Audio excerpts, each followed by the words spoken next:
vous avez signé 2 livres et dans ces 2 livres, vous parlez de drogue. Alors le premier ouvrage que vous avez écrit s'appelle La mauvaise fréquentation, où vous parlez du drame qu'a vécu votre fille qui est tombée dans la drogue. Est-ce que vous pouvez nous expliquer un peu ce qui s'est passé? Oui, écoutez, c'est un drame qui peut arriver en fait à tout le monde. Une jeune fille de 19 ans qui rencontre dans une soirée un beau garçon, bien né, et ce garçon lui fait découvrir pour la première fois le crack ou le freebase. Et c'est une drogue qui, en une prise, vous rend addict, accro. C'est la drogue qui vous accroche le plus. Et il en faut tout le temps, tout le temps. Et donc, je connais très bien ce problème. Le dernier ouvrage que j'ai écrit, qui s'appelle Drogue manifeste pour une prévention éclairée, est justement le résultat de toutes les expériences au sein de la drogue et pour sauver un enfant. Parce que la drogue, ça arrive à tout le monde. C'est quelque chose qui peut vous tomber dessus, qui s'infiltre dans le cartable de vos enfants, qui arrive chez vous, et il faut être prévenu. Maintenant, ce qu'il faut faire, c'est de la prévention. Absolument. Et la prévention, ça passe par l'information et par l'éducation. L'information et l'éducation, ça passe par la famille et ça passe par l'école. Il faut éduquer les parents et les enfants dès le plus jeune âge, dès le CP. Il faudrait pouvoir mettre en place des cours, comme on a des cours d'éducation civique, on apprend aux enfants à pas traverser quand le feu est vert, et on ne voit pas d'enfants se suicider au feu vert. Leur apprendre qu'il ne faut pas toucher à la drogue, qu'il ne faut pas non plus se gaver de hamburgers. Et déjà, l'enfant, ça serait une étape. Autre chose qui serait important de faire, c'est le dépistage de pathologies assez jeunes, parce qu'il y a des pathologies qui sont plus favorables aux addictions. Et les addictions ne sont que des conséquences de pathologies. Donc si vous avez un enfant surdoué, hyperactif, borderline, qui a la phobie scolaire, il faut savoir que ce sont des enfants qui auront tendance à ces débordements. Donc un travail énorme à faire de prévention qui n'est pas du tout mis en place en France. D'où l'objet de ce manifeste, qui en fait la suite de la mauvaise fréquentation. Voilà, on tombe dans la drogue et pour s'en sortir, c'est un calvaire. Parce qu'il faut passer par les hôpitaux psychiatriques, il faut passer par les cures de désintoxication, il faut passer par les psys en permanence, peut-être par des curatelles, par des tutelles. Il faut s'exposer au viol, aux maladies, aux dealers, à la mort en fait, parce que la drogue en bout de course, c'est la mort. Est-ce que vous pourriez parler des différentes drogues et quels sont les dangers qu'elles représentent en fonction de chacune des prises? Alors la première drogue qui arrive généralement à la sortie des lycées, c'est le cannabis.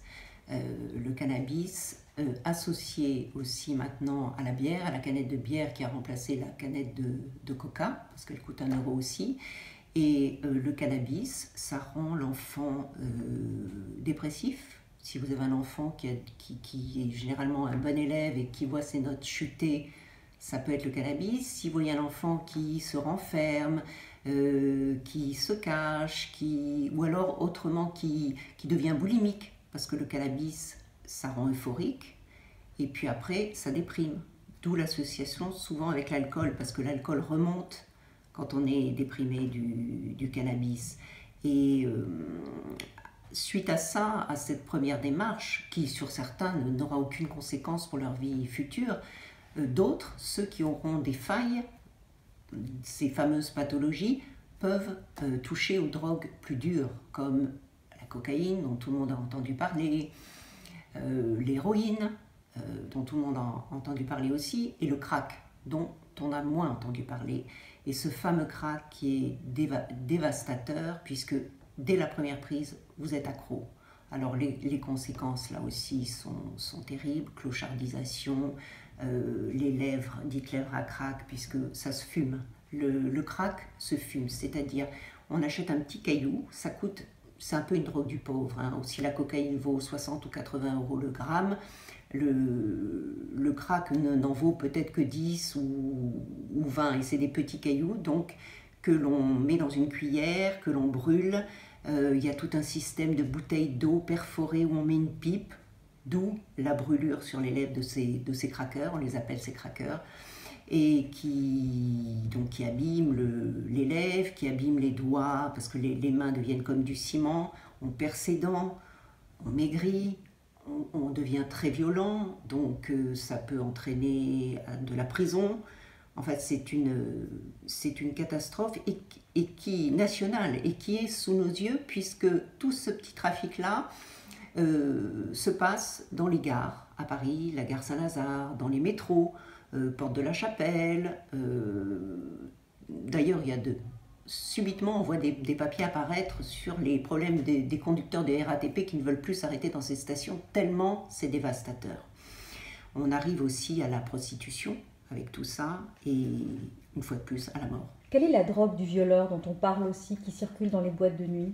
Il y avait le GHB et le MDMH, je crois, qui sont pareils. Alors là, ça peut être liquide, on vous le verse dans un verre, donc on ne s'en rend pas du tout compte, vous buvez, d'où l'importance de ceux qui sortent dans les boîtes de nuit, de faire très attention si on commande une boisson à ce qu'elle soit ouverte devant vous, et de faire attention en fait en permanence.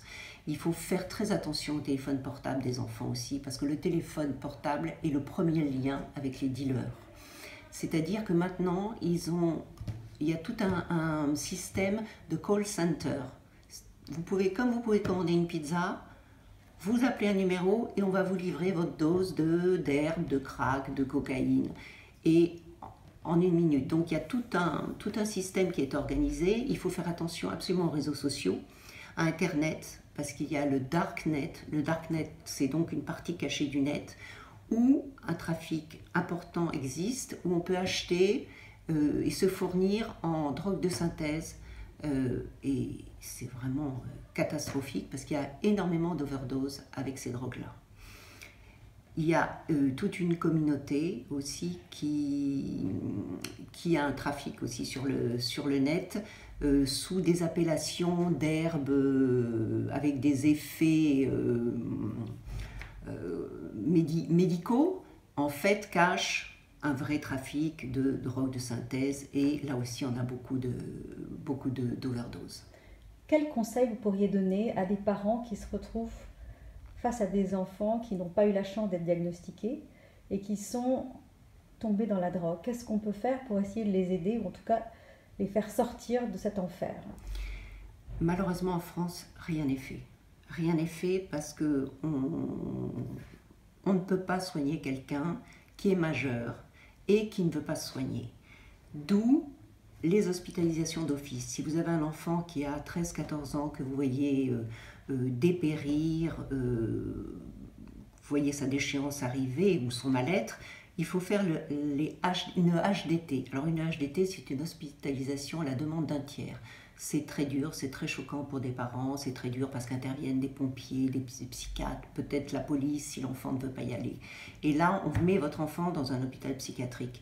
Mais ce n'est absolument pas la solution, puisque la psychiatrie ne sait pas soigner l'addiction.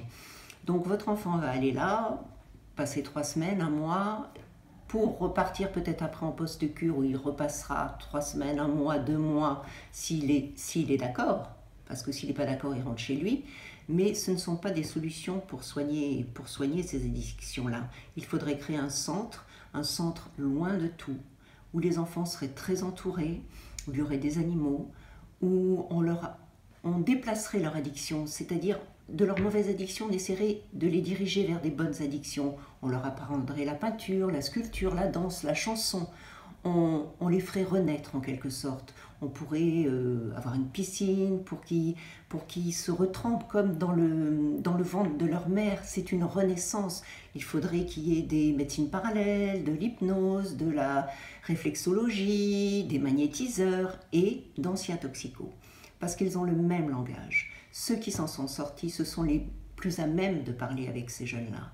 Bien sûr, il faut chapeauter tout ça par des addictologues, par des psychiatres, mais il faudrait créer un centre où on va pouvoir mettre son enfant qui est malheureux, très malheureux et malade, à l'abri pendant plusieurs mois, isolé de tous centres commerciaux où il pourra se sauver pour aller acheter la fameuse canette de bière qui va manquer à son séjour.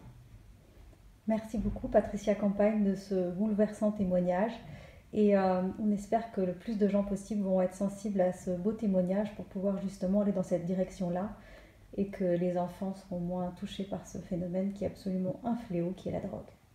Merci.